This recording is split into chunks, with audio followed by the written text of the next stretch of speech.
Luto tayo ng kare-kare. Ito, gumamit lang ako ng beef stripes o yung tinatawag na tuwalya ng baka. Pwede rin gumamit ng bias ng baka o kaya buntot.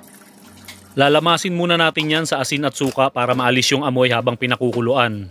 Kapag malambot na, set aside natin. Tapos magtutusta na tayo ng bigas. Mga kalahating cup lang ng bigas. Tutustahin lang natin yan, tapos gagamit tayo ng food processor. Pipinuhin lang natin yan, tapos set aside. Tapos magigisa na tayo ngayon ng sibuyas, bawang.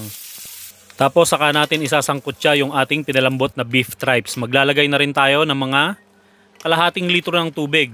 Tapos saka natin ilalagay yung ating giniling na bigas at kalahating cup na peanut butter. Maglalagay na rin tayo ng ating atsuete, pampakulay at konting asin.